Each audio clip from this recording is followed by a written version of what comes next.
মিতু কি রান্না করতেছো? তুমি সকালবেলা যে মুরগিটা আনছো আর লাউ আনছো, ওই দেশি মুরগি দিয়ে লাউ তরকারি রান্ধো। তোমার তো আবার মুরগি দিয়ে লাউ তরকারি খুব পছন্দ। বাহ বাহ, তাহলে আজকে অনেক মজা করে খামো।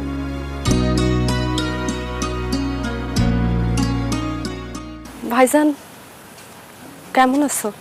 বাবা মানে মুরগি আইনা দিতে না দিতেই বইনার বইন জামাইটা দাওয়াত দিয়ে দিছো। ভাবি ভাইজান আমাকে দাওয়াত দেয় নাই, আমরা নিজের থেকে আইছি। হইছে, তোমাকে ভাই বোনের এই ঢং আমার আর ভাল লাগে না। নতুন নতুন যখন ছিল তখন ভাল লাগতো, এখন পুরান হয়ে গেছে। মিতু, সালমা ঠিকই কইছে, আমি তো ওপরে দাওয়াত দিই নাই। কি রে সালমা, কোনো খবর টবর না দিয়া জামাই লই আইলি যে, কোনো সমস্যা? ভাইজান আমার মাইয়াটা খুব অসুস্থ, ওর হার্টের মধ্যে একটা ছিদ্র ধরা পড়ছে। তোর মাইয়া অসুস্থ তো কি হয়েছে? এখানে আনছিস কে? তোর ভাই ডাক্তার? ভাইজান ডাক্তার না, কিন্তু ডাক্তারের কাছে নিলে তো টাকা লাগবে। আপনারা তো আমার অবস্থা জানেন, আমার মায়ের হাড়ে একটা ফুটা ধরা পড়ছে, তার অপারেশন করতে প্রায় 3 লাখ টাকা লাগবে। অত টাকা তো আমার কাছে নাই, আমি তো বাবা হিসেবে গরিব। এখন ভাইজান আপনার কাছে আইছি, আপনি যদি এই টাকাটা দিতেন তাহলে আমার খুব উপকার হইতো, খুব সাহায্য হইতো। টাকাটা না হইলে আমি আমার মায়ের বাঁচাতে পারবো না ভাইজান।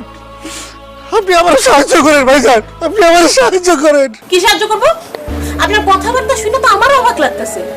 এমন করে টাকা চাইতেছে আমার জন্য মনে হয় কোন শিল্পপতি যে কইলেন আর গাড়ি গাড়ি টাকা ধরে দিয়া দিল। আরে আমরা নিজেকে সংসার ঠিক মতো চালাতে পারতেছি না, টাকা পয়সা কত কষ্ট, আপনার টাকা দেবো কই থেকে? তোর ভাবি ঠিকই কইছে সালমা, আমি অত টাকা কই থেকে দিব?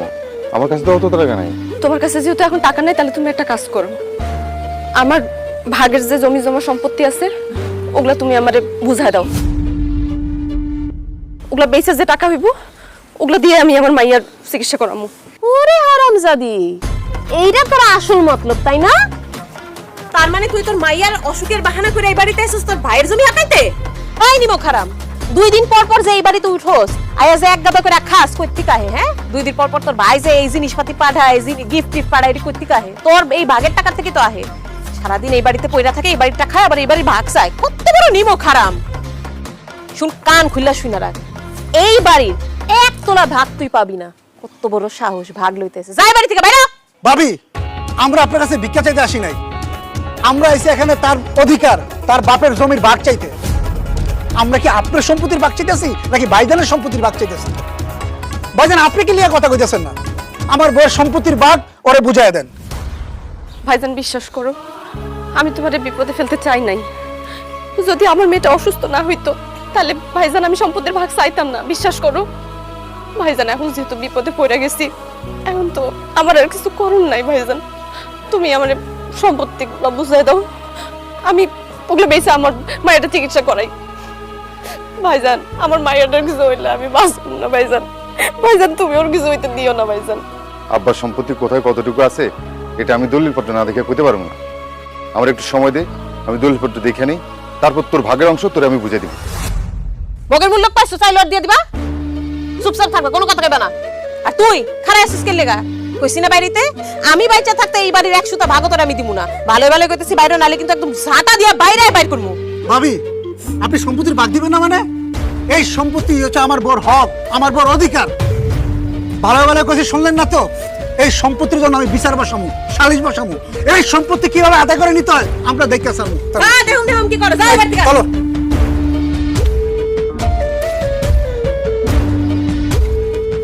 তুমি আমার মুখের উপর একটা কথা কইবা না, আমি দেখালুম। আইসে শুনি কান, যাও এখান থেকে যাও।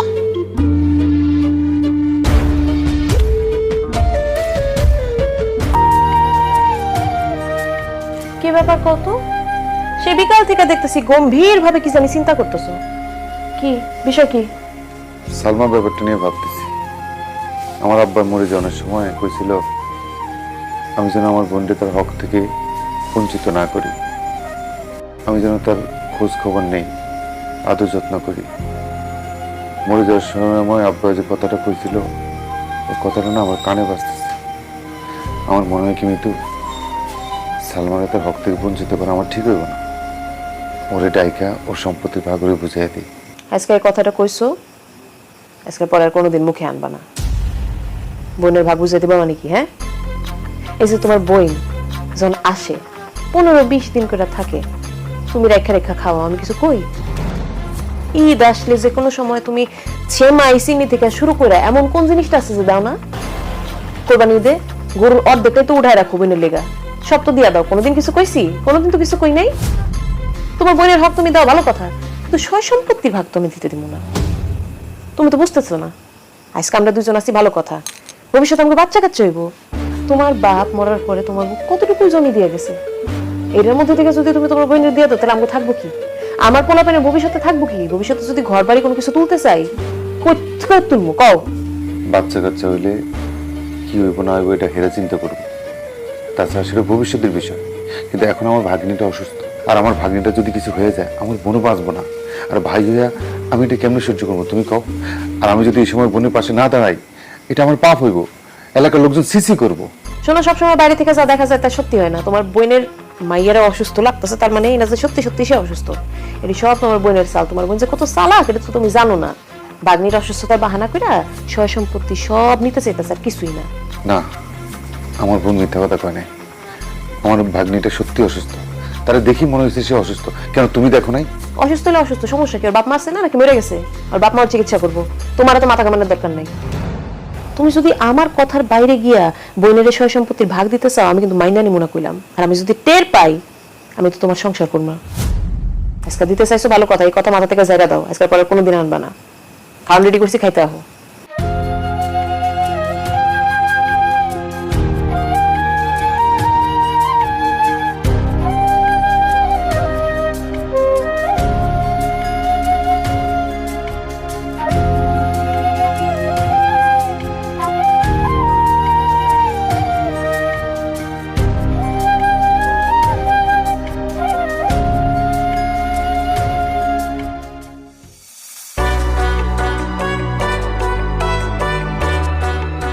শাহিন, তুমি একটা শিক্ষিত পোলা, তোমারে খুব ভালো মনে করতাম, কিন্তু তুমি অশিক্ষিতের মতো এই কাজটা কেমনে তোমার বোনের সাথে করতে পারলা? আমি কি করছি চাচা? কি কথা তুমি জানো না? এই তোমার বাবার যে সম্পত্তি আছে, তোমরা দুই ভাই বোন, দুইজনেই তো ভাগ পাইবা নাকি? তুমি নাকি তোমার বোনরে তোমার বাবার সম্পত্তির ভাগ দিবা না? তুমি কি মনে করছো দেশে আইন কানুন নাই, বিচার নাই? আমরা কি এই গ্রামে আছি না নাকি নাই? তোমার বোনের বাচ্চাটা খুবই অসুস্থ, হাসপাতাল ভর্তি করে রাখছে, টাকার খুব দরকার, এক্ষুনি টাকা লাগবে। তুমি যত তাড়াতাড়ি সম্ভব তোমার বোনের বাঘটা বুঝাই দাও। চাচা, এই তুমি থামো। চাচা কি কইবেন কোন তো? আমারে কোন। এই সয় সম্পত্তি লয়ে আমার জামাই লগে কথা কোনের কোনো দরকার নেই, আমারে কোন। সয় সম্পত্তির ব্যাপারে তোমার সাথে কথা কমকে লিখে, হ্যাঁ? তোমার শ্বশুর কি মরার আগে তোমার নামে লিখে দিয়ে গেছে সব? না, লিখা দেয় নাই, কিন্তু এখন এই জমি জমা সবকিছুর মালিক আমার স্বামী। তাই এই জমি জমা নিয়ে কোনো কিছু কথা বলতে হলে আমার স্বামীর সাথে না, আগে আমার সাথে কথা বলতে হবে। তাছাড়া ওগো যে কোনো বিপদে আপদে সুখে দুঃখে যখন যা দরকার পড়ছে সবকিছু সাহায্য করছি, তাহলে আবার জমির ভাগ দিতে হবে কেন? সম্পত্তির ভাগ দিতে হবে কেন? শোনো বৌমা, আমিও কিন্তু আমার বোনের সাহায্য সহযোগিতা সবসময় করতেছি। এই জন্য কি আমার বাবার সম্পদ আমার বোনে ভাগ পাইবো না? তার কি ভাগ দিব না? বৌমা তুমি বুঝতেছো না কে লেগা? এটা হলো ভাইয়ের প্রতি বোনের হক। দেখেন, আপনার পরিবারের কোনো কথা আমরা না গলাইতে চাই নাই। আপনার বোনের আপনি সয় সম্পত্তি দিবেন না সাহায্য করবেন এটা আপনার ব্যাপার। আমগো পরিবারের ব্যাপারে আপনি নাক গলাইতে আইহেন না, ঠিক আছে? আপনার অন্য কোনো কাম থাকলে ওটা করেন গিয়া। বৌমা, তোমার কত বড় সাহস আমার সাথে বেয়াদবি করো? তুমি জানো আমি কে? হানিফ, এক্ষণ যাই একটা আমিন ডেকে লইও, আমি দাঁড়ায় থাইকা এই সালমার বাঘ বুঝাই দিয়ে যাবো এক্ষুনি আজকা। বাঘ বুঝাই দেওয়ার পরে তোমাদের সম্পত্তি আমি নগদ টাকা দিয়ে কিনে নিব। কি কোন সিদ্দিক ভাই? হ্যাঁ ঠিক আছে, তোমরা কোনো টেনশন করো না, তোমরা চিকিৎসা চালিয়ে দাও, আমরা আছি না? না না চাচা, আমার বাপের ভিটায় অন্য লোক আসুক এটা আমি চাই না। আমার বোনের সম্পত্তি আমি তারে বুঝাই দিব। আই কি বড় সম্পত্তি বুঝাই দিবা? কি কইতাছ এগুলা? আর তুমি চুপ থাকো না চাচা। আমার বাপের কোথায় কি সম্পত্তি আছে, কত টাকা সম্পত্তি আছে, এই আইডিয়া তো আপনার আছে। সম্পত্তি তো আর এখন দিতে পারুম না। আপনি এক কাজ করেন, আমার বোনকে কয় টাকা দিতে হয় আপনি একটু মেমোরিসা করে দেন। এই তো ভাইয়ের মতো কথা বলছো। শোনো, তোমার বাবা যে সম্পত্তি রেখে গেছে এর বাজার দর মানে বর্তমান বাজার দর মনে করো যে 15-16 লাখ টাকা হবে। তুমি এক কাজ করো, সালমারে 5 লাখ টাকা দিয়ে দাও। সালমা, তোর কোনো আপত্তি আছে? না চাচা, আমার কোনো আপত্তি নেই, আপনারা যেটা বলবেন সেটাই হবে। আমি শুধু চাচা আমার মাইয়াটারে বাঁচাইতে চাই। জামাই, তোমার কিছু করার আছে? না কাকা, আপনি মুরব্বী মানুষ, যে রায় দিচ্ছেন ওইটা আমরা মাইনা নিচ্ছি। বাহ, তাহলে তো সবকিছু ঠিকঠাক হয়ে গেল। কি কও শাহিন, তোর ভাগ্নিটা খুবই অসুস্থ, হাসপাতাল ভর্তি, জরুরিভাবে অপারেশন করতে হইব। তুই যতটুকু সম্ভব 2-1 দিনের মধ্যে তারে টাকাটা বুঝে দিয়ে দে। ঠিক আছে চাচা, আমি টাকার ব্যবস্থা করতেছি। আচ্ছা ঠিক আছে।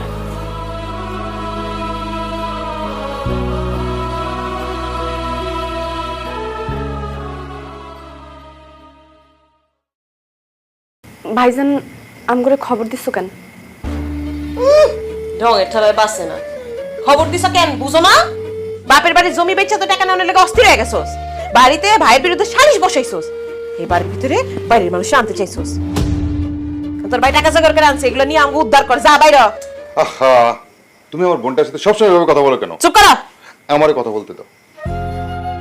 সালমা, তুই তো হিসেবে 5 লাখ টাকা পাস, ভাই তো পুরো টাকাটা জোগাড় করতে পারি নাই। অনেক কষ্টে ধার দেনা কইরা এই 4 লাখ টাকা জোগাড় করছি। এই টাকাটা রাখ। ভাই যদি পারি তোর 1 লাখ টাকা শোধ করে দেবো, আর যদি দিতে না পারি ভাইয়ের উপরে কোনো দাবি রাখিস না। কি এর 1 লাখ টাকা শোধ করবা? হ্যাঁ, আবার শোধ করার কি আছে? 4 লাখ টাকা দিছে হয় নাই? আমাকে পথে বসে তুই টাকাগুলো হাতে করে নিয়ে যেতেছস না, বান্ডেল ধরে। চিন্তা করিস না, তুই আর তোর জামাইয়ের পথে বসবি, কথাটা মনে রাখিস। ভাবি তুমি এখন যাই কও, যাই বইলে আমার অপমান করো না কেন। এখন আমার কিছু করণের নাই ভাবি। এই টাকাটা ভাবি আমার খুব দরকার ভাবি। আমার বাচ্চাটার চিকিৎসার লাগে আমার খুব দরকার। বিশ্বাস করো ভাবি, আমার যদি মাইয়াটা যদি চিকিৎসার জন্য না লাগতো আমি কোনোদিন নিতাম না ভাইজান। আমি তোমার কোনোদিন এত বড় বিপদের মধ্যে ফেলতাম না ভাইজান। তুমি আমার যা দিছো এই টাকাই আমার শুকরিয়া ভাইজান। তোমার আর টাকা দেওয়া লাগবে না ভাইজান, এটা দিয়ে আমার মায়ের চিকিৎসা হয়ে যাইব। ভাইজান, আপনি কোনো দাবি দেওয়া রাখেন না। আসলে সালমা এই টাকার ভাগ, সম্পত্তির ভাগ নিতে হয় নাই, আমি ওরে পাঠাইছি। কি করবো কম, আমি তো আর্থিকভাবে অক্ষম। আমি তো পারতেছি না আমি আমার মেয়ের চিকিৎসা করিতে। আপনার দুইজনে আমার লিগে দোয়া করেন, আমার অবস্থা তো একটু ভালো হয়। এই টাকা আমি আপনার ফেরত দিয়ে দিব। এটা তুমি কি কইতেছ হানি? আমার বাপের সম্পত্তির ভাগ আমার বোন পাবো, এটা তো তার হক। আমি তো এমনি তারা 1 লাখ টাকা কম দিছি। তুমি কখনো এই টাকা শোধ করার চিন্তাই করো না। তাড়াতাড়ি টাকাটা নিয়ে হাসপাতালে যাও, আমার ভাগ্নিটা চিকিৎসা করো, ওই সুস্থ করো। ভাইজান আমার মায়ের লেগে দোয়া করো, আল্লাহ যেন পুরো তাড়াতাড়ি সুস্থ করে দেয়, ও যেন ভালো হয়ে যায় ভাইজান। ঠিক আছে, যা তাড়াতাড়ি চিকিৎসা করা, আমি এসে দেখে যাবো না। যা। যাই ভাইজান, আসসালামু আলাইকুম। চলো।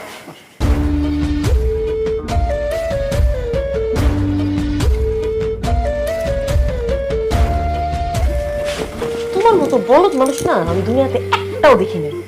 তোমার বোনে বিপদে পড়ছে ভালো কথা, 1-1.5 লাখ টাকা হাতে দিয়ে দিবা।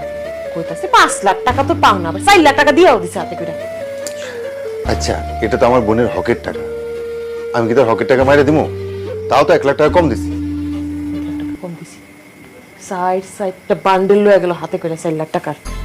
এই যে টাকাটি নিচ্ছে না, লেগে তো মাসুল দিতে হইব, অনেক বড় মাসুল দিতে হইব তোমার বোনের। আচ্ছা বাদ দাও তো। শোনো, আমি তো কইতে ভুলে গেছিলাম, ভাইজান ফোন দিছিল, কইছে কালকে সকালে যেন তোমার লিয়া জরুরি হোক বাড়িতে যাই, কি যেন আলাপ আছে কইলো। আমার ভাই জানে জরুরি আলাপ। হ্যাঁ,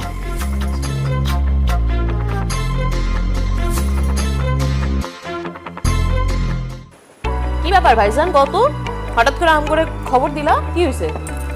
মিতু বোন, তুই তো জানোসই যে অনেকদিন ধরে আমার চাকরিটা গেছে, আর দেশে তেমন কোনো চাকরির ব্যবস্থা করতে পারতেছি না।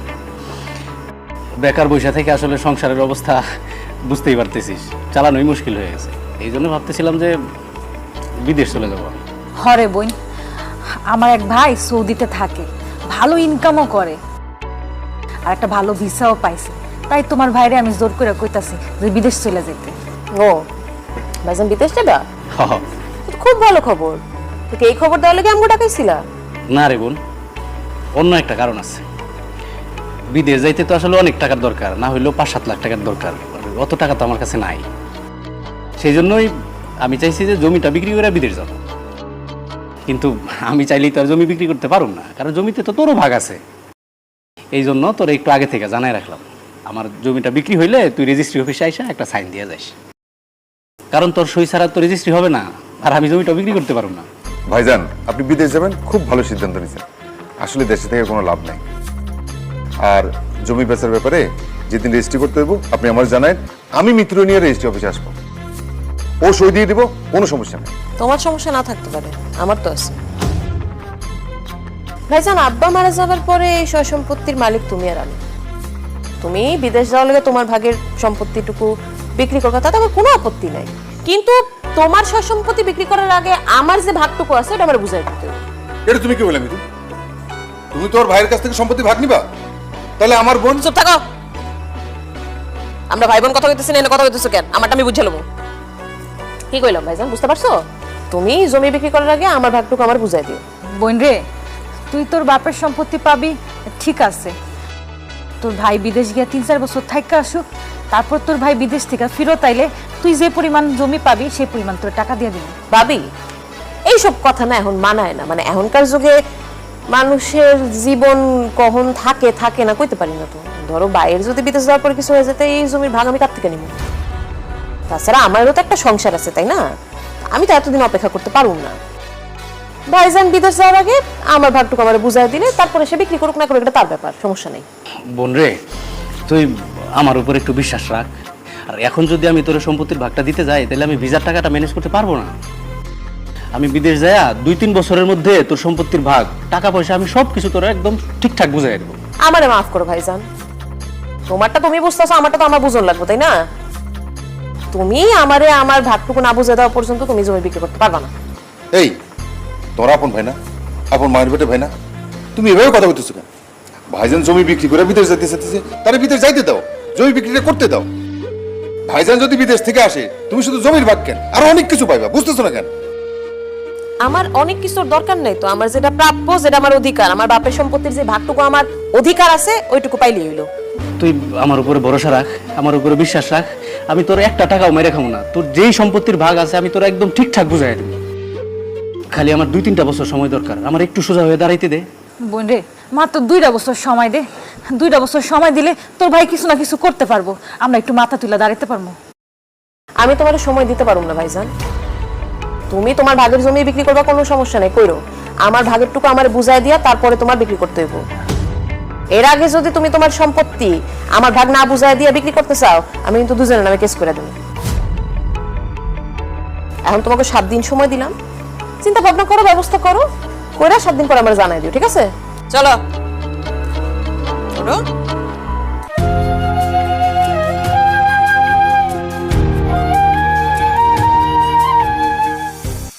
ভাইজান, ভাবি। আলমা, তুই কেমন আছো? ভালো আছি ভাইজান, তুমি কেমন আছো? ভালো আছি। এই যে দেখো, তোমার কাছ থেকে টাকা নিয়ে আশার চিকিৎসা করাইছি, এখনো সম্পূর্ণ সুস্থ।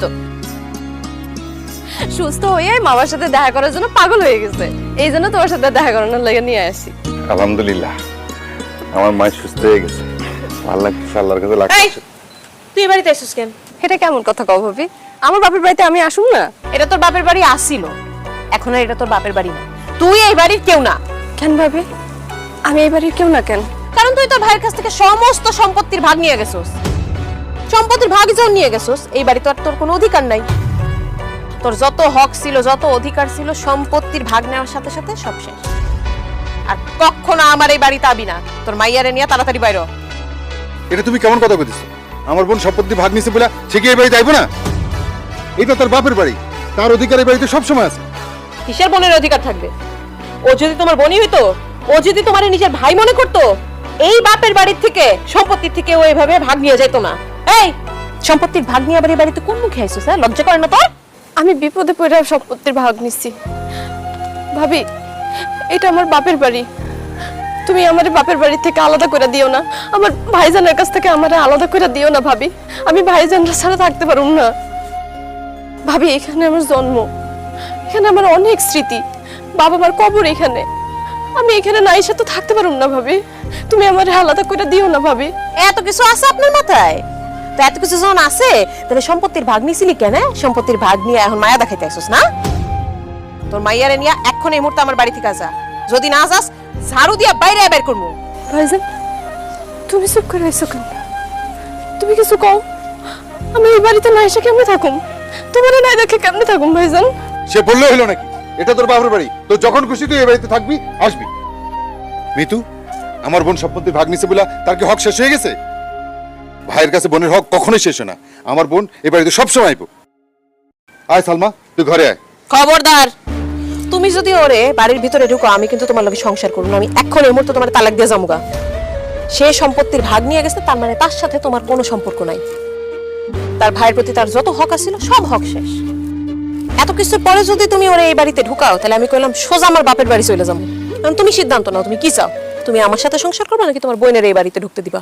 ভাইজান, আমার জন্য তোমার সংসারের কোনো ক্ষতি হোক সেটা আমি চাই না। তুমি সুখে শান্তিতে সংসার করো ভাইজান। আমি আর কোনোদিন এই বাড়িতে আসুম না। তোমার কাছে খালি একটাই অনুরোধ, তুমি আমারে ভুলে যাইও না। আমার বাপ মা কেউ নাই, আপন বলতে তো শুধু তুমি আছো। ভাবি তো আমারে এই বাড়িতে আড়াইতে দিব না।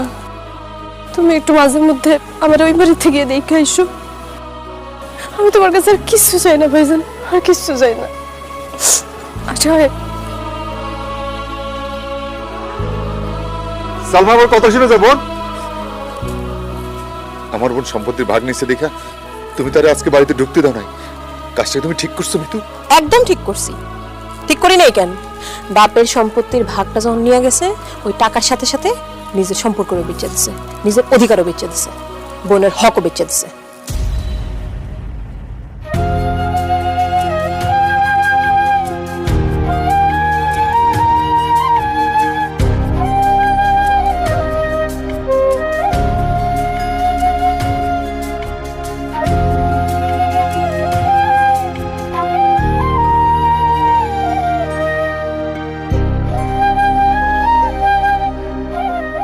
আরে ভাইজান, ভাবি, আসেন আসেন, ভিতরে আসেন। না না, ঘরে যাবো না। মিতু কই? আছে তো। মিতু, মিতু দেখো কি আসছে। ভাইজান আসছে, ভাবি আসছে। ভাই ভাবি আসছো তোমরা? যাক, ভালো হয়েছে তোমরা আজকে আইসো দেখে আর গেলাম না, নাইলে বিকালে তোমার বাড়িতে যেতাম। ভাইজান, সেদিন যে তোমারে কইলাম আব্বার সয় সম্পত্তি ভাগ করতে হইব, তো ওই ব্যাপারে কি সিদ্ধান্ত নিলা? সিদ্ধান্ত নেই আর কি আছে, বাপের সম্পত্তির ভাগ তো তুই পাবি। ভাবছিলাম বিদেশে গিয়া টাকা পয়সা ইনকাম করে তারপরে তোর ভাগটা বুঝাই দেবো, কিন্তু তোর যেহেতু এখনই লাগবো, কি আর করার, তাই তোরে তোর হিসাবটা বুঝাই দিতে এলাম। যাক, এটা বুদ্ধিমানে একটা কাম করছো ভাইজান। এর লিগে তো কই সকাল থেকে আমার ডাইনারটা চুলকাইতেছে কেন? দাও টাকাটি দাও। আব্বা যে সহায় সম্পত্তি রেখে গেছে সেটার হিসাব নিকাশ করলে 12-13 লাখ টাকা হয়। সেই হিসাবে তুই 4 লাখ টাকা পাস। বুঝতেই তো পারতেছস, আমি কয়দিন পরে বিদেশ যাবো, সেখানে অনেক টাকার দরকার। তাছাড়া তুই তো জানোসই, কয়েকদিন আগে তোর ভাবি অসুস্থ হইলো, সেখানেও অনেকগুলো টাকা চলে গেল। 4 লাখ টাকা জোগাড় করতে পারি নাই, 3 লাখ টাকা পারছি। দাও টাকাটা দাও।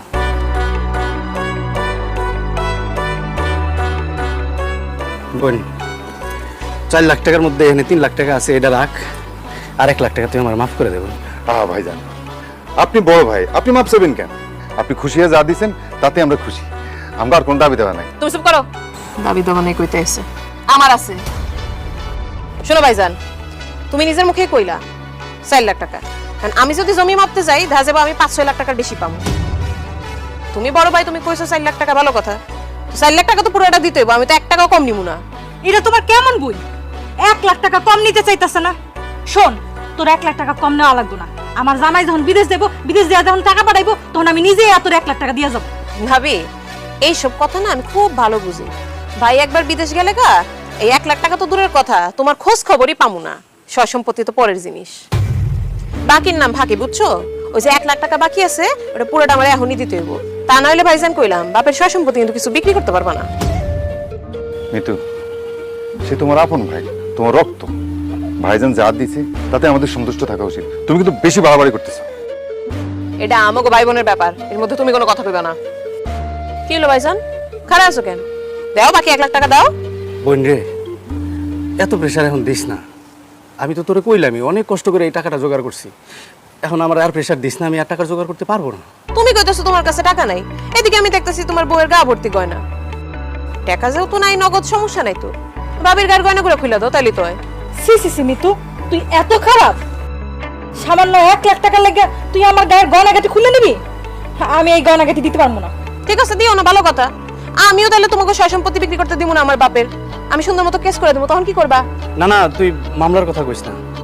তুই বোন হয়ে যদি ভাইয়ের নামে মামলা করস তাহলে এলাকার মানুষের সিসি করবো, আব্বার মানিজ্জত কিছু থাকবো না। দাও গয়নাগুলো খুলে দাও। না না, আমি এই গয়না দিতে পারবো না। তুমি ভালো করেই জানো আমার বাপ মা বিয়ার সময় আমার এই গয়না দিছে। এগুলো আমার অনেক শখের গয়না, আমি এগুলো দিতে পারবো না। বউ আমি তোমার কই, আমি বিদেশে গিয়ে টাকা পয়সা ইনকাম করে আমি তোমার এর চেয়ে সুন্দর সুন্দর গয়না কিনে দেবো, কিন্তু এখন তুমি আমার এই অপমানের হাত থেকে বাঁচাও প্লিজ। তুমি গয়নাগুলো খুলে দাও।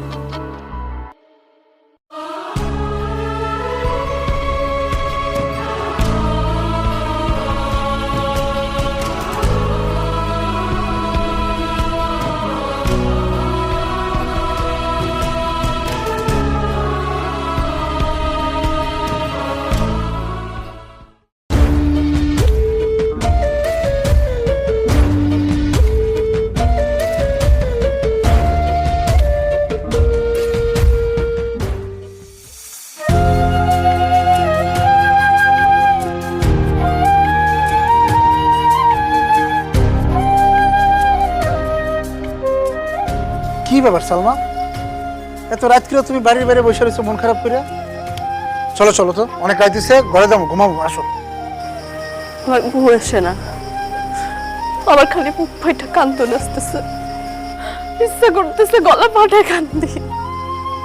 আমার জন্মস্থান, আমার বাপের ভিটা, আমার বাপ মার কবর, আমি সেখানে যাইতে পারুম না।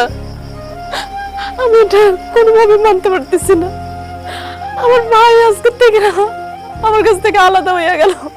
সালমা, আসলে কি করবো কও? তোমার এই সব কিছুর জন্য আমি দেয়, কারণ আমার টাকা পয়সা নেই, আমি গরিব মানুষ। আবার যদি টাকা পয়সা থাকতো, সম্পদ থাকতো, এটা বেচে হইলে আমি আমার মায়ের চিকিৎসা করাইতাম। আমি আমার বউরে জীবনও তার বাপের বাড়ি পাঠাইতাম আমার সম্পত্তির ভাগের জন্য। আমার বউ তার ভাইয়ের বউর কাছে অপমানিত হইব, এটা আমি চাইতাম না। এখন মনে হইতেছে আমি তোমার বিয়ে করে তোমার জীবন নষ্ট করে ফেলাইছি। না না, তুমি এমনি কইও না। আমার কপালে যা ছিল তাই হইছে। তো আমি তো আমার বাপের বাড়িতে না যাই থাকতে পারুম না, আমি তোমার ভাইরে না দেখে থাকতে পারুম না। তুমি একটা কাজ করো, আমাকে ডাক্তারের কাছে নিয়ে যাও। কি কো? তোমার কি হয়েছে সালমা? তোমার আমি ডাক্তারের কাছে নেবো কেন?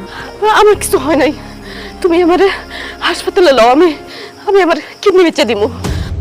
আমি ভাইজানের কাছ থেকে যে টাকাটা নিছি সেটা আমি আমার কিডনি বেচে আমি ভাবির হাতে দিয়ে দিব। আমি আমার বাপের বাড়িতে না গিয়ে থাকতে পারবো না, তুমি আমাকে নিয়ে চলো। তোমার কিডনি বিক্রি করো না, তোমার কিছু হয়ে গেলে আমার বাচ্চাটার কি হোক, যেমনি হোক, যেইভাবে হোক, আমি তোমার ভাইয়ের ঠিক শোধ করে দিই।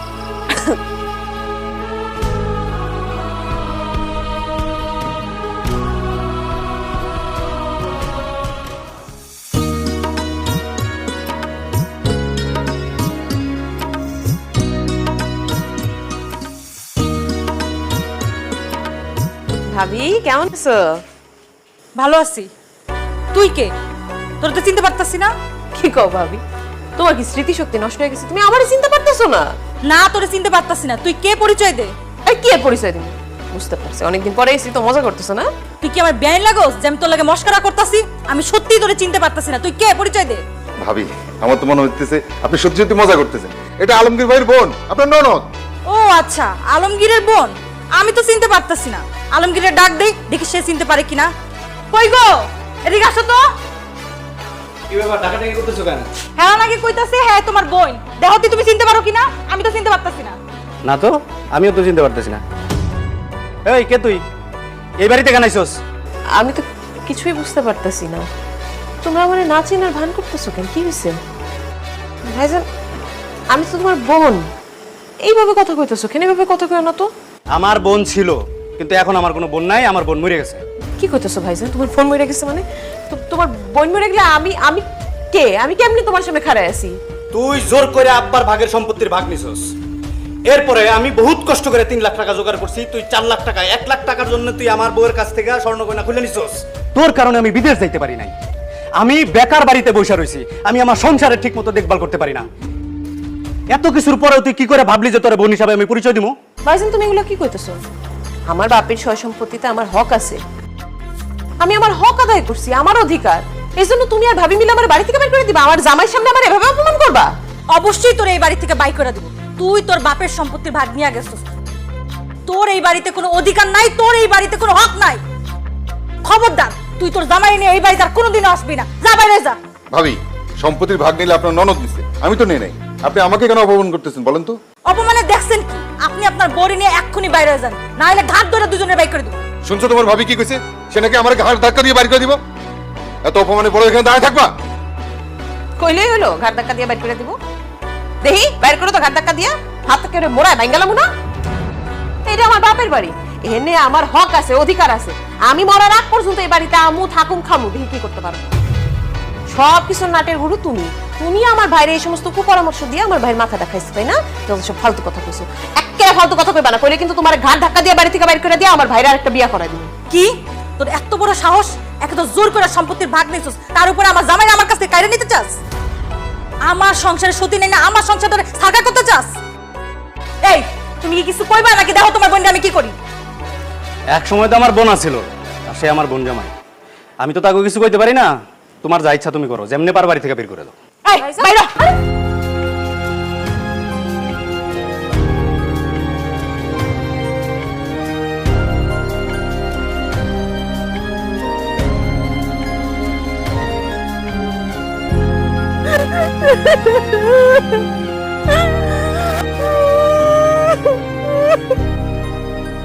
কি এখন কান্নাকাটি করতেছো কেন? এবার বুঝতে পারতেছো তো পাপ যে বাপেরও ছাড়ে না? তুমি যে পাপ করছো সেই পাপের উপযুক্ত শাস্তি আজকে তুমি পাইছো। আমি কি পাপ করছি যে আমি শাস্তি পাবো? কি এমন করছি যে আমার ভাই ভাবি আমার বাড়ি থেকে বাইর করে দিল? তোমার মনে নাই তুমি আমার বোনের সাথে কি কি করছো? তুমি তোমার বাপের বাড়ি থেকে সম্পত্তির ভাগ আনতে পারো, কিন্তু আমার বোন আমার কাছে সম্পত্তির ভাগ চাইলে সেটা দোষ হয়ে যায়। তুমি আমার বোনের সাথে যা তা আচরণ করছো, তার সম্পত্তির ভাগ নিয়ে যাওয়ার পর তুমি তার এই বাড়িতে ঢুকতে দাও নাই। তুমি আমাকে আমার বোনের কাছ থেকে আলাদা করছো, আমার ভাগ নিয়ে রেখে পর্যন্ত আদর করতে দাও নাই। আমার বাপ মায়ের কবর এখানে, তুমি আমার বোনটাকে তার কবর পর্যন্ত দেখতে দাও নাই। তুমি জানো আমার বোনটা কত কষ্ট পাইছে? কিন্তু নিয়তির খেলা দেখো, তুমি আমার বোনের সাথে যা যা করছো ঠিক তোমার ক্ষেত্রে তাই ঘটছে। নিজের বাপের বাড়িতে তোমার ভাই ভাবি আজকে তোমাকে ঢুকতে দেয় নাই, কেমন লাগতেছে এখন? আমার বোনেরও কিন্তু সেদিন এরকম কষ্ট হয়েছিল, কিন্তু আফসোস তুমি আমার বোনের কষ্টটা বুঝতে পারো। সবসময় অন্যের জায়গায় নিজের রাখা, তারপর চিন্তা ভাবনা করবা। তুমি তার সাথে খারাপ ব্যবহার করতেছো, তোমার সাথে যদি একই ব্যবহার করে তাহলে তোমার কেমন লাগবে? এখন তুমি বুঝতে পারছো সেদিন আমার বোনের কতটা কষ্ট হয়েছিল, আজকেও ঠিক তোমার ততটাই কষ্ট হয়েছে। বিশ্বাস করো, আমার কষ্টে বুকটা বেড়ে যাইতেছে। এবার বুঝছো তো আমার বোন সেদিন কত কষ্ট পাইছে? আর বলো না শাহিন, আমি আর সহ্য করতে পারতেছি না। আসলে আমি আমার ননদের সাথে খুব খারাপ ব্যবহার করছি। আমার ননদের আমি বাড়িতে ঢুকতে দেই নাই, তার ভাইয়ের কাছ থেকে, তার বাপের বাড়ি থেকে তারা আলাদা করছি। আমি অনেক বড় অন্যায় করছি, যে অন্যায় শাস্তি আমি পাইছি। আজকে যখন আমার ভাই ভাবি আমার বাড়ি থেকে বের করে দিয়েছে, তখন আমি বুঝতে পারলাম যে আমি কত বড় অন্যায় করছি। শাহিন, আমার সালমার বাড়িতে নিয়ে চলো, আমি ওর কাছে মাফ চাবো। আমার নিয়ে চলো। আমি যে কষ্ট পাইছি, আমি জানি না শুনে এই কষ্ট সালমারে পাইতে দেবো না। আমি জানি না আমার বাপের বাড়িতে জীবনে যাইতে পারবো কিনা। সালমারে তার বাপের বাড়িতে, তার ভাইয়ের বাড়িতে নিয়ে আসবো। আমার নিয়ে চলো সালমার বাড়িতে। ঠিক আছে, চলো।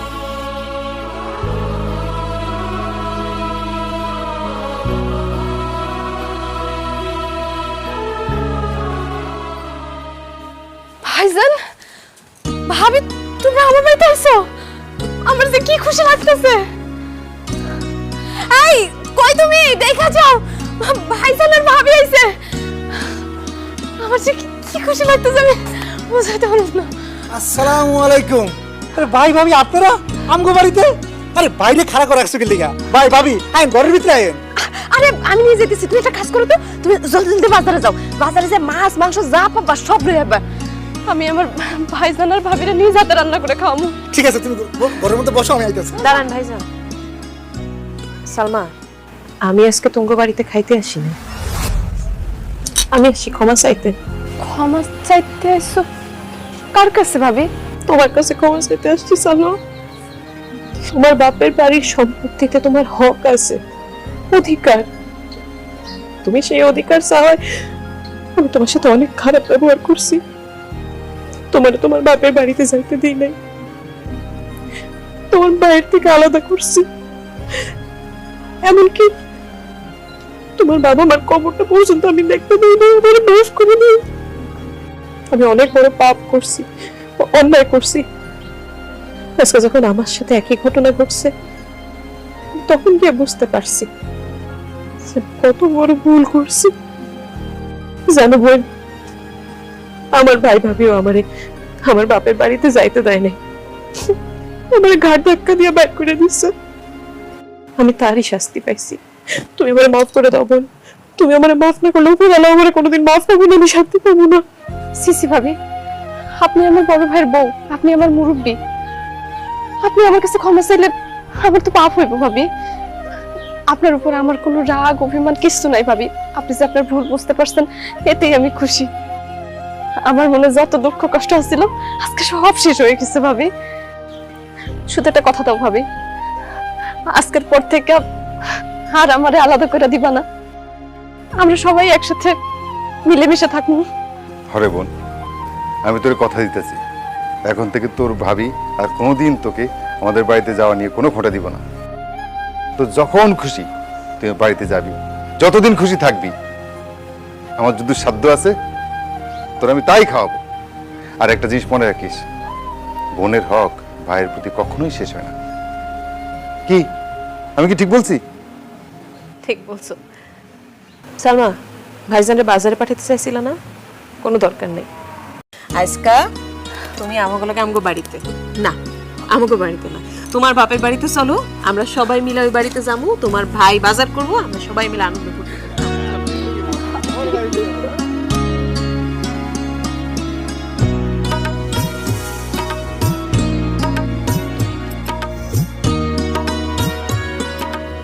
সালমা, এই লো তোমার আর তোমার জামাই যা যা পছন্দ সব রান্না করছি, শুরু করো। ভাবি কষ্ট করে এত কিছু রাঁধতে গেছেন কি লিগা? কারণ আমরা এত পদের খাবার কেমনে খাবো কোন তো? কষ্টের কি আছে? আর এতগুলো পদ খাবেন কেমনে, মানে কেমন কথা? জোয়ান মানুষ, এখন খাবেন না তো কখন খাবেন? এখনই খাওয়ানোর সময়।